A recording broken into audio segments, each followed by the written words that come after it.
Bonjour à toutes et à tous.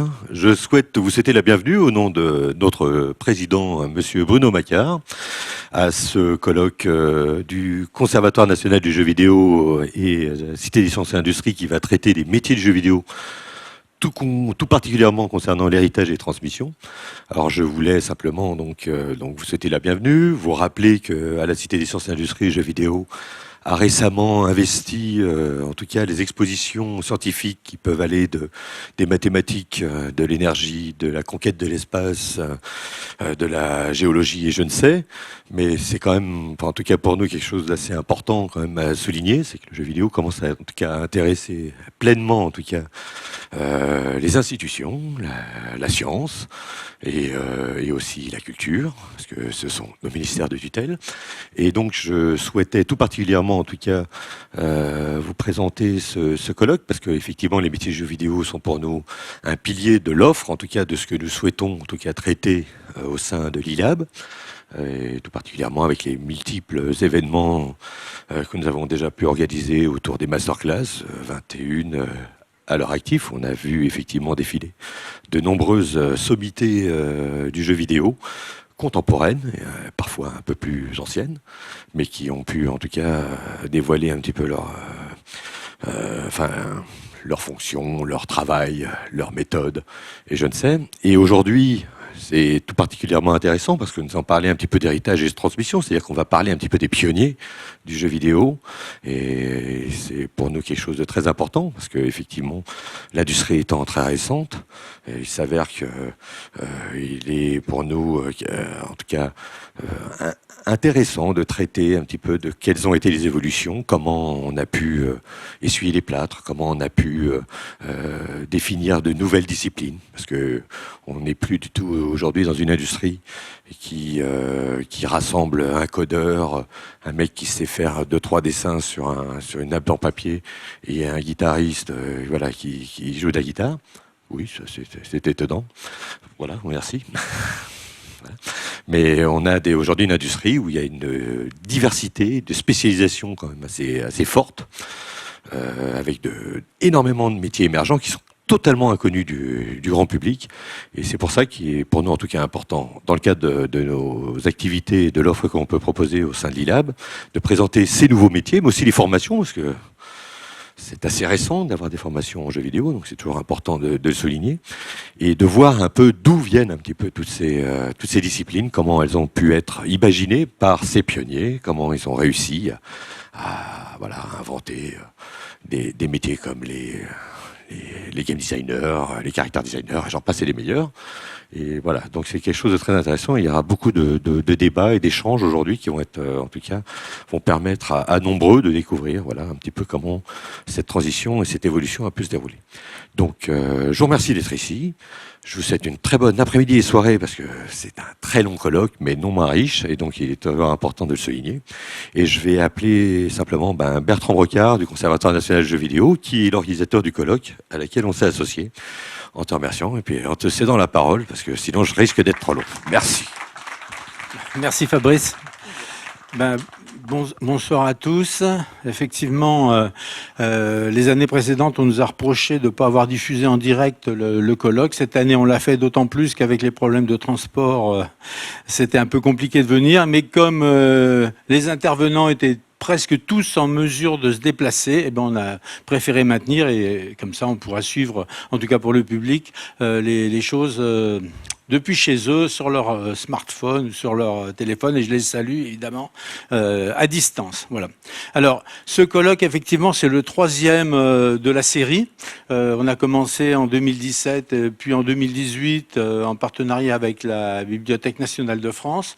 Pour nous, c'était important au niveau du CNJV de le faire pour avoir un point de rendez-vous dans l'année, un moment où on peut faire le bilan, parler des projets, parler de la situation. Alors, les premières années, on a évoqué ce qu'était simplement le côté patrimonial dans le jeu vidéo, les archives, qu'est-ce que c'est avoir un patrimoine vidéoludique en France. L'année suivante, on est rentré un petit peu plus dans le détail sur la question de un patrimoine vidéoludique, pourquoi faire? Voilà, donc comment on peut le valoriser, à quoi ça peut servir? Donc c'est ce qu'on a traité l'année dernière. Et cette année, l'idée c'était de rentrer un petit peu plus dans la précision et de parler de cette question des métiers, des pratiques, pour voir comment elles ont évolué et surtout justement de s'inscrire dans la notion d'héritage et de transmission pour dire voilà comment ça se pratiquait il y a 20 ans, 30 ans, etc. Et comment ça se pratique aujourd'hui et comment ces archives, comment ce patrimoine existant peut aussi servir dans la formation des jeunes qui se destinent à ces métiers. Et comment est-ce qu'on leur apprend ce métier? Comment ils peuvent utiliser ces ressources qui existaient? Parce qu'il y a vraiment un point commun entre les jeux d'aujourd'hui et les jeux d'hier, c'est le jeu, c'est le gameplay. Comment faire pour intéresser un joueur, le rendre accro à ce jeu, qu'il soit dans l'histoire? Et comment on faisait ça il y a 35 ans avec des machines qui avaient 48K de mémoire vive? Et comment on le fait aujourd'hui avec des machines qui ont des gigas de mémoire vive. Voilà. Et ce trait commun, ce gameplay, comment est-ce qu'on le continue à le maintenir et comment est-ce que les jeunes justement qui veulent être game designers ou qui en rêvent ou qui peuvent utiliser ce savoir-faire des années passées. Alors, on a organisé donc le colloque en 4 temps. Donc, un premier temps consacré justement au travail des chercheurs autour de ces thèmes, puisque des archives, c'est bien pour en faire quelque chose, et notamment si on les préserve, c'est pour pouvoir les valoriser, les utiliser. Donc, il y a un travail de chercheurs qui tourne autour de ces thèmes-là, et donc c'est ce qui sera un peu évoqué dans la première table ronde. La deuxième table ronde, ça va être sur les questions de formation, justement, et la troisième, sur l'évolution des métiers et des pratiques pendant ces décennies précédentes. Et puis en soirée, donc le rendez-vous avec 3 sommités, comme on dit, hein, du jeu vidéo, qui viendront partager aussi leur savoir-faire, leur expérience, et puis répondre à vos interrogations. Voilà. Donc on va démarrer tout de suite, et je vais démarrer par une présentation du Conservatoire national du jeu vidéo. Quelquefois, pour respecter les délais, on avait un peu zappé ce côté-là, pour pas perdre de temps, etc. Mais à chaque fois, cette fois-ci, j'avais envie de prendre le temps de le faire ou de le refaire pour que ça soit clair pour tout le monde, parce qu'en fait, quelquefois, on n'a pas nécessairement la même vision. Donc, normalement, il y a un PowerPoint qui existe quelque part, qui est sous mes yeux, en fait. Hein, voilà, donc il était très, très, très proche.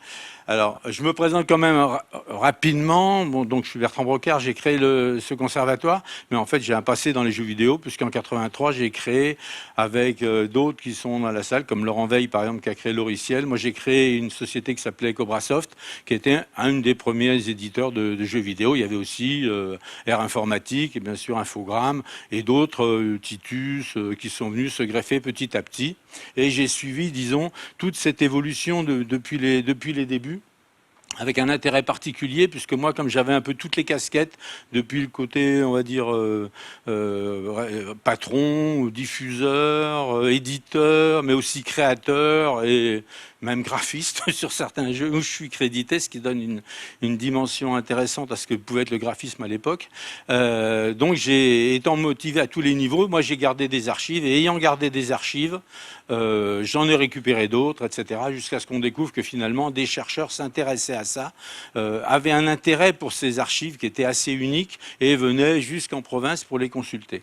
Et donc, en 2000, j'ai participé à la création de la Cité du jeu vidéo à Lyon, qui était un projet d'Infogrames de créer autour du déménagement d'Infogrames dans la friche industrielle de Vèze une cité du jeu vidéo qui ne serait pas Infogrames proprement dit, mais qui s'accroît à toute cette industrie avec un musée, un conservatoire, mais surtout des ateliers mutualisés, une pépinière de start-up, des salles, etc. Vous voyez, c'était tout un projet et surtout une formation.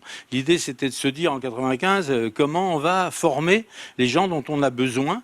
Donc, c'était un projet qui comprenait cette dimension-là, mais on aura l'occasion justement d'y revenir dans une des tables rondes. Fin 2015, devant l'intérêt des chercheurs pour ces archives, j'ai réuni quelques personnes et on a créé ce CNJV qui a commencé réellement en 2016.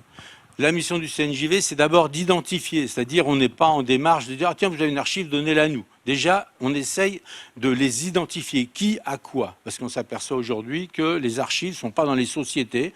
Infogrames a tout jeté en grande partie. La plupart des sociétés ont déménagé. Personne n'avait d'intérêt pour ces archives et souvent ça finissait à la benne. Donc maintenant, elles sont chez les gens. Donc chez un graphiste qui a gardé des choses, chez un programmeur, etc. Donc identifier qui a quoi. Ensuite, éventuellement, justement, les collecter si les gens sont prêts à faire les dépôts, les préserver pour éviter qu'elles finissent mouillées, brûlées, mangées par les rats, etc. Et puis aussi les organiser, les indexer. Et ça, c'est un travail de fond sur lequel, c'est pour ça aussi les premières années qu'on a travaillé avec la BNF aussi, en cherchant nous des solutions. C'est pas notre métier d'être conservateur au départ. L'idée, c'était aussi de trouver qui faisait quoi, quelles étaient les techniques à utiliser, etc. Est-ce qu'il y avait des choses existantes? Donc on a un peu exploré ces voies-là un peu dans les précédents colloques. Et puis aussi donc de valoriser et de partager ces archives. Alors notre positionnement, il est un peu particulier. On ne s'intéresse pas au matériel, c'est-à-dire on n'a pas de fer à souder au bout de l'index, on n'est pas des rois de l'électronique, on n'y connaît rien dans ce domaine-là. Notre but, c'est pas de récolter des machines, d'avoir des belles collections et d'essayer de les faire marcher. On est vraiment à s'intéresser à la conception et à la réalisation des logiciels, de la production et à aussi la diffusion. Alors quand je dis de l'idée originale à la boîte, c'est... Alors, l'idée originale, des fois, c'est un papier. Là, par exemple, vous verrez dans une vitrine qui est à l'extérieur, il y a un papier qui était le début, tout début du premier jeu d'aventure que j'ai fait d'enquête policière qui s'appelle Meurtre à grande vitesse. Et j'ai retrouvé un papier noté nom de code omnibus dans lequel est décrit l'idée de faire un programme qui se passerait justement tel qu'il a été réalisé. Puis quand je dis la boîte, alors là c'est une boîte que j'ai récupérée très récemment dans des archives d'Infogrames. Bon, c'est une boîte géante évidemment, c'est pas... Quand je dis la boîte, ça nous intéresse aussi pour le côté marketing, c'est-à-dire en fait la création d'un jeu, c'est de l'idée originale jusqu'à sa vente, etc. Et souvent, comment est-ce qu'on va le vendre? Eh ben, ça fait partie de l'intérêt de la réflexion. Et il y a des chercheurs qui s'intéressent spécifiquement à ces côtés de la diffusion. Voilà. Donc ça, c'est un peu notre originalité. Alors quand on a du matériel, bien sûr, on l'accepte. Quand quelqu'un arrive avec des machines, on lui dit pas non, on n'en veut pas, trouver quelqu'un d'autre. On les prend et ensuite on se met en contact avec d'autres structures qui, elles, sont plus intéressées. Nous, par exemple, chez nous, on n'a pas besoin d'avoir... Pour le fun, on est content d'avoir un Excel Vision ou un Excel Vision et un Excel Tel, mais d'avoir 5 Excel Vision, on n'en a aucun intérêt, on ne sait pas quoi en faire. Donc ces Excel Vision, ils peuvent partir dans une association ou chez des gens qui s'intéressent au matériel ou qui ont besoin de faire des démos, de récupérer des pièces, enfin bref, que sais-je. Donc on est dans le côté, effectivement, d'échange. En 2017, on a commencé d'exister, commencé à rechercher des financements, des locaux adaptés, rencontrer tout le monde. J'ai fait un peu le tour de France de tout ce qui pouvait exister comme initiative privée, publique, tout ce qu'on peut imaginer. Et effectivement, on a pu commencer à réunir des parrains, un comité scientifique, faire des conférences à gauche, à droite, trouver un peu des stagiaires, puis commencer à inventarier le fonds. Alors ce fonds, c'est quelque chose qui est évolutif. Évidemment, il y a, bon, la diapo est même un peu vieille, mais il y a 300 et quelques bouquins, 1000 revues, des milliers de logiciels, des machines, mais c'est pas ce qu'on cherche en priorité. Ce qu'on cherche, c'est effectivement ces archives. Et pour le moment, à l'époque, on avait 250 mètres de linéaire d'archives, et ça s'est petit à petit augmenté, sachant qu'aujourd'hui, par exemple, on a eu des archives récemment, ça a un gros volume et quelquefois c'est juste un DVD, parce qu'en fait les gens ils vous donnent leurs archives, mais tout tient sur un petit DVD et là ça pose d'autres problèmes de conservation, de lecture, de mise à disposition des contenus. Donc on ne fait pas trop de retrait gaming, mais évidemment on commence par le début, parce que le début il y a urgence, on commence à vieillir. Il faut interroger les témoins, faut sensibiliser les industriels. Il y a tout un travail à faire de ce côté-là. Et puis, pour rechercher ce qu'on appelle des pépites, parce que souvent les gens n'ont pas conscience de l'intérêt de ce qu'ils ont. Quelquefois, on va trouver un programmeur qui va vous donner 3 feuilles. Je vous montrerai ça un peu plus tard en vous détaillant un peu des exemples d'archives. Mais c'est des choses qui sont extrêmement variées en termes, on y reviendra tout à l'heure. Voilà. Alors, on continue d'enrichir le fonds. Et puis surtout, l'idée, c'est de le partager, de faire venir des chercheurs chez nous, des journalistes, des auteurs, des gens qui préparent des livres auxquels on peut proposer des contenus. Et le tout avec des locaux qui sont fonctionnels, dans lequel on peut même héberger quelques jours un chercheur, puisque en fait c'est un ancien appartement dans lequel il y a un lit, une douche. D'ailleurs, Guillaume, je crois que tu as oublié ton pyjama. Mais enfin, ça peut s'arranger le prochain voyage. Bref, on peut être dans de bonnes conditions pour travailler. On a 1h15 de TGV de Paris, voilà. Et puis on fait des événements, des conférences, des rencontres en région. Ça, c'est important d'aller au-devant du public. Donc on en a fait à Lyon, à Villeurbanne, on en a fait à Bordeaux, on en a fait une à Nantes encore récemment. Et puis, on a fait des enquêtes auprès des éditeurs, ces colloques dont on a parlé. Et puis, on a essayé de contacter l'État. L'État nous trouve très intéressant. Continuez. Allez-y, les gars. Allez-y, les gars. Mais bon, on n'a pas de sous, on ne voit pas l'intérêt. Enfin, voilà. Donc, globalement, ce travail a été assez vain. Aux 2 premiers colloques, on a fait venir des politiques qui nous ont dit tout le bien qu'ils pensaient de ce travail. Mais bon, pour l'instant, on ne peut pas dire que ça se concrétise énormément. Et puis, en gros, on a continué d'accueillir des fonds, et quelquefois des fonds, justement, il y avait l'exemple du fonds Sablon, où les personnes sont décédées, parce que le temps passe, et il a fallu retrouver auprès de leurs épouses ou des comptes. Alors en 2017, bon, toujours pas de l'État, je crois que là... on continue de collecter, on accueille toujours des chercheurs, des journalistes, et puis on met à disposition les documents qui sont chez nous. Donc là, par exemple, je me tourne vers Jean, on en a passé pour l'expo Design-moi un jeu vidéo qui est actuellement à Saint-Étienne, à la Cité du Design. Donc je vous invite à venir la voir, l'expo. Donc on a passé un certain nombre de documents, on a préparé pour Bruxelles, enfin il y a un certain nombre de choses, et puis on accueille de nouveaux fonds qui sont souvent issus de ce travail de collecte. L'année dernière, par exemple, au colloque, il y avait Daniel Macret, qui était un ancien qui avait développé des jeux de voitures. Donc à la suite de ça, on s'est vu, il nous a donné ses archives. Voilà. Bruno Bonnel, récemment, nous a donné 18 cartons d'archives. C'est ses archives perso. Il avait donné tous ses jeux vidéo, enfin toutes les boîtes de jeux au musée Bolo en Suisse. Mais ça, c'était des jeux, c'était une belle donation, parce qu'il y avait peut-être 3000 jeux, mais c'est jamais que des boîtes de jeux, en fait. Ça explique pas comment on les a fait, ou des outils de travail, etc. Donc là, il nous a filé 18 cartons qu'on est en train de commencer à explorer, puis c'est un gros travail. Et puis voilà, là l'idée c'était de continuer de garder ce rendez-vous annuel. Donc cette année donc à la Cité des Sciences. Je remercie Fabrice. Voilà, je suis ébloui donc je ne vois pas où il est, mais enfin donc je le remercie de l'accueil qu'il nous a fait. On en avait déjà parlé un petit peu l'année dernière de l'idée de venir le faire là.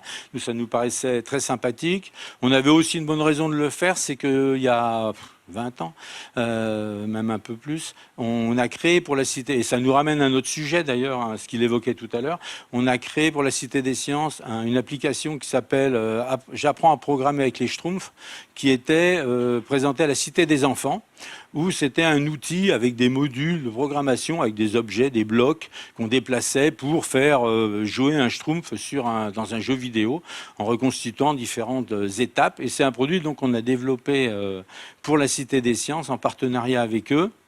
Et il y a un lien d'ailleurs, mais ça c'était pas prévu, avec la démonstration que Laurent Veil et François Lyonnais feront tout à l'heure, puisque c'est François qui a développé l'applicatif.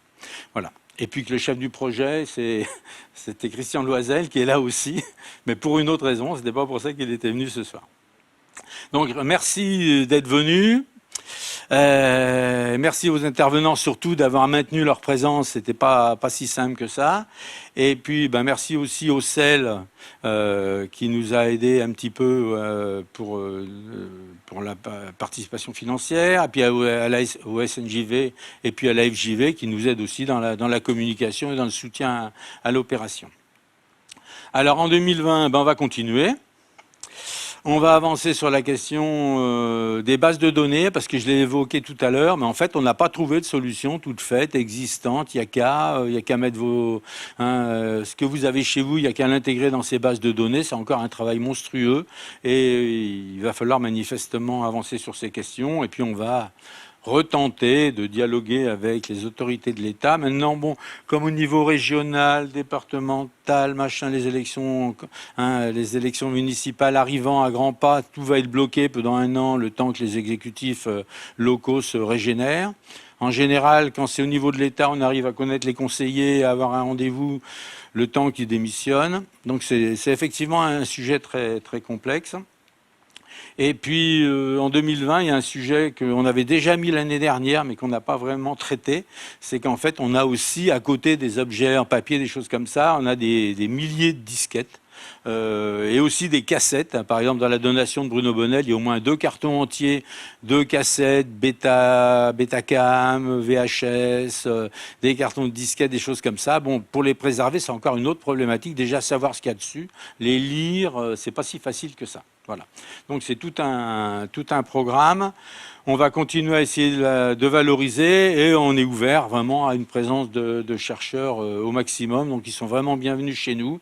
Et puis on va essayer de faire une valorisation un peu par nous-mêmes à travers des publications sur des contenus que nous avons chez nous. Et puis aussi multiplier les contacts, les interviews, parce que c'est important aussi d'avoir ce côté de témoignage, de rencontrer des gens qui des fois n'ont pas d'archives, n'en ont pas gardé, mais ont par contre dans la tête les souvenirs de comment ça se passait. Et ça, c'est tout un travail qu'il faut faire et qu'on peut faire d'ailleurs avec des gens assez dispersés en fait, qui peuvent aller en région, rencontrer tel ou tel qu'on a identifié et qu'on n'a pas nécessairement le temps d'aller voir. Voilà. Alors, si vous avez de l'argent à nous passer, il n'y a pas de problème. Si vous avez envie de nous filer un coup de main sous forme de stage, c'est possible aussi. Et puis en fait, on vous a donné des petits papiers où en général, on cherche des passionnés, mais pas simplement des passionnés de jeux vidéo, parce que ça, on en trouverait beaucoup. Ce qu'on cherche, c'est des passionnés de faire ce travail, de travailler sur ces fonds.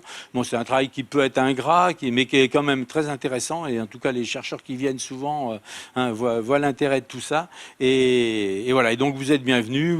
C'est très facile de nous contacter. On est sur Internet, cnjv.fr. On a une page Facebook. Twitter un petit peu, et puis voilà, et puis on est là, on est facile à joindre, il n'y a plus qu'à parler avec nous et ça sera très, très simple. Donc je vous souhaite un bon colloque et puis on va passer à la suite. Peut-être Jean, je te donne la parole.